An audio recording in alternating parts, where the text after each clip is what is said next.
الحمد لله رب العالمين الرحمن الرحيم مالك يوم الدين إياك نعبد وإياك نستعين اهدنا الصراط المستقيم صراط الذين أنعمت عليهم غير المغضوب عليهم ولا الضالين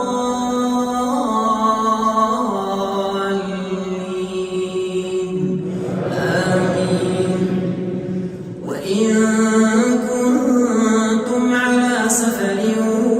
ولم تجدوا كاتبا فرهان مقبوضة فإن أمن بعضكم بعضا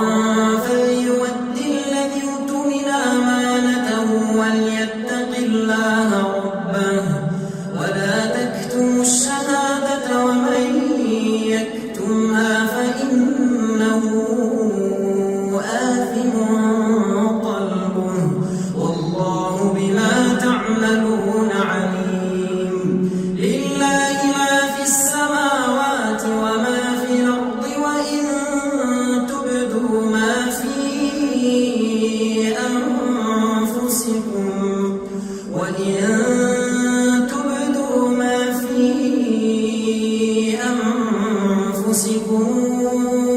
أو تخفوه يحاسبكم به الله فيغفر لمن يشاء ويعذب من يشاء والله على كل شيء قدير. آمن الرسول بما أنزل إليه من ربه والمؤمنون كل آمن بالله وملائكته وكتبه ورسله لا نفرق بين أحد من رسله وقالوا سمعنا وأطعنا غفرانك ربنا وإليك المصير. لا يكلف الله نفسا إلا وسعها لها ما كسبت وعليها ما اكتسبت ربنا لا تؤاخذنا إن نسينا أو أخطأنا ربنا ولا تحمل علينا إصرا كما حملته على الذين من قبلنا ربنا ولا تحملنا ما لا طاقة لنا به واعف عنا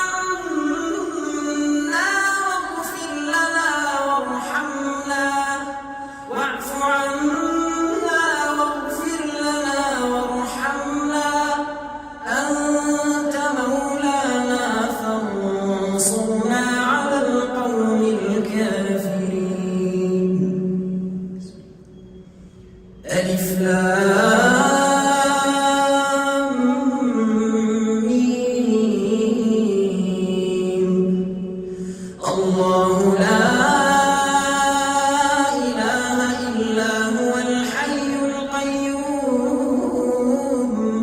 نزل عليك الكتاب بالحق مصدقا لما بين يديه وأنزل التوراة والإنجيل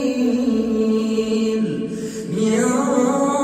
قبل هدى للناس وأنزل الفرقان إن الذين كفروا بآيات الله لهم عذاب شديد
جامع الناس ليوم لا ريب فيه إن الله لا يخلف الميعاد إن الذين كفروا لن تغني عنهم أموالهم ولا أولادهم من الله شيئا وأولئك هم وقود النار كدأب آل فرعون والذين من قبلهم كذبوا بآياتنا فأخذهم الله بذنوبهم والله شديد العقاب قل للذين كفروا ستغلبون وتحشرون إلى جهنم وبئس المهاد قد كان لكم آية في فئتين التقتا فئة تقاتل في سبيل الله وأخرى كافرة ترونهم مثليهم رأي العين والله يؤيد بنصره من يشاء إن في ذلك لعبرة لأولي الأبصار زين للناس حب الشهوات من النساء والبنين والقناطير المقنطرة من الذهب والفضة والخيل المسومة والأنعام والحرث ذلك متاع